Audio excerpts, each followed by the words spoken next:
ہیسے ان کے جو ناولز ہیں، ان کی جو کہانیاں ہیں اور ان کی تخلیقات کی اہمیت ان کے پیغام کی وجہ سے ہے، اس کی متن کے طور پر طوالت میں نہیں۔ ہوں اور بنیادی طور پر ہرمن ہیسے ناؤ فائنلی ان کو لٹریچر کا نوبل انعام بھی ملا تھا۔ انہوں نے جی جی بے تحاشا ناول بھی لکھے ہیں، کہانیاں لکھی ہیں، سینکڑوں کی تعداد میں نظمیں لکھی ہیں، اور ہرمن ہیسے ایک شاندار پروز رائٹر ہونے کے علاوہ ایک بہترین شاعر بھی تھے، اور جو اکثر دنیا نہیں جانتی، وہ ایک شاندار پینٹر بھی تھے۔ او اچھا، تمام مطلب بہت ہی فن. خوبصورت، اور وہ منیچر پینٹنگز بناتے تھے اس کی نیچر کی، نیچرل بیوٹی کی۔ اور جرمن زبان میں جب ہیسے کی بات کی جاتی ہے تو ان کو کہتے ہیں کہ ہیسے ڈیر آؤٹور ڈیر ڈسٹر ان ڈے مالا۔ یہ مشکل سے ہو گیا سننے میں، عجیب سی کڑکڑ آپ کو لگے گی کہ یہ کیا زبان بول دی۔ اس کا مطلب یہ ہے کہ ہرمن ہیسے the author, the poet and the painter, Hermann ہیسے کی جو مکمل پہچان ہے وہ ان تینوں چیزوں سے ہے، کہ وہ مصنف ایک نثر نگار بھی انتہائی کمال کے تھے، ان کی شاعری بھی انتہائی شاندار ہے۔ ان کی ایک نظم ہے چھوٹی سی 8-10 لائنوں کی،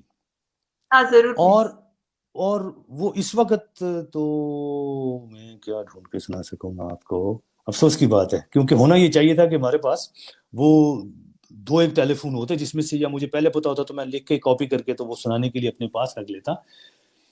بہرحال ان کی ایک نظم ہے، وہ کہتے ہیں کہ وہ بس کمال ہی ہے۔ اور 1-2 چیزیں تو ابھی نا میں نے ابھی ریسنٹلی لکھی۔ اور ایک آخری بات، آپ نے بھی سوال کیا تھا، آخری بات مطلب میری طرف سے اس حوالے سے، بعد میں اگر آپ چاہیں گی تو اور بھی گفتگو کر سکتے ہیں، اگر اب ناظرین کے بجائے سامعین کو۔ اور مزے کی بات ہے ہم دونوں پروگرام کر رہے ہیں، اس میں سے آپ کے پاس ناظرین بھی ہیں، سامعین بھی ہیں، میرے پاس صرف سامعین ہیں۔ اچھا، لیکن کہنے کی بات ہے کہ اگر وہ اس وقت اب تک بور ہونا شروع نہیں ہو گئے تو اس پہ آپ اگر چاہیں تو گفتگو مزید کر سکتے ہیں۔ میں صرف ایک بات حوالہ آپ کو دینا چاہ رہا ہوں، آپ نے کچھ دیر پہلے سوال کیا تھا یہ ساری ٹیکنیکل خرابی اور ویڈیو غائب ہو جانے سے پہلے کہ ترجمے کے مسائل۔ میں نے ہرمن ہیسے کی ایک شارٹ سٹوری کو ٹرانسلیٹ کیا، اس کا نام تھا جرمن میں کہ ارنرنگ ان موامبا، اور اس کا اردو میں ترجمہ یہ ہے کہ موامبا کی یاد میں۔ اب موامبا جیسے کہ سننے میں یہ نام ہے، یہ کسی ایک افریقن شخص کا نام ہے، اور واقعی ایک افریقی مرد کا نام ہے یہ۔ تو اس کہانی کا عنوان ہے موامبا کی یاد میں۔ اس میں ہرمن ہیسے نے اپنے دور سے وہ کٹے ہوئے نہیں تھے، اس میں انہوں نے اس دور کے برطانیہ کی، گریٹ برٹن کی بات کی ہے، جب برطانوی سلطنت کا سورج واقعی غروب نہیں ہوتا تھا، وہ پوری دنیا میں پھیلی ہوئی تھی۔ 1904-05 کی بات ہے یہ۔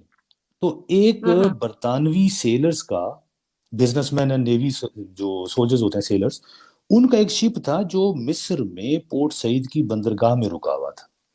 اب وہ گہرے پانیوں میں تھے، بندرگاہ کے قریب ہونے کے باوجود اتر کے تو کچھ لوگ سٹی میں چلے گئے، باقی وہ جہاز اور اس کے اشرے کے اوپر ہی بس رکے ہوئے تھے، پھنس کے رہ گئے۔ اب وہ کس طرح بور ہو رہے ہیں، ان کو ایک افریقی ان کی ایک تفریح کے لیے انٹرٹینر ہے جو وہاں پہ اس شپ پہ موجود ہے، اور وہ ان کو کس طرح تفریح کا سامان کرتا ہے ان کے لیے۔ یہ بیسک پلاٹ ہے اس کہانی کا۔ لیکن جہاں سے وہ کہانی شروع ہوتی ہے، میں اب آپ کو ایک بات بتاؤں بڑی ہی دلچسپ۔ وہ کہانی ہرمن ہیسے شروع کرتے ہیں کہ شپ سمندر میں لنگر ڈال کے تو رکا ہوا ہے، لیکن اس کے ساتھ ہی وہ اس سمندر کو بیان کرنا شروع کرتے ہیں۔ اب اس سمندر میں اس جو مین کہانی کا کریکٹر ہے، اس کی تمام تر سوچ، اداسی، افسردگی، پژمردگی، وہ اس سمندر، اس کے پانی کی لہروں کی اونچائی اور سمندر کے پانی کے رنگ سب میں آ جاتی ہے۔ وہ ایک اتنی خوبصورت تفصیل ہے۔ اب میں پتہ کیا کر رہا ہوں، میں آپ کو کوئی نہ وہ آسمان سے سنی سنائی باتیں نہیں سنا رہا، میں ایک ہرمن ہیسے کی تحریر کا ایک چھوٹا سا ٹکڑا لے کے، جیسے بایولوجسٹ کسی بھی ایک پانی کے قطرے کو مائکروسکوپ کے نیچے رکھ کے دیکھتے ہیں نا،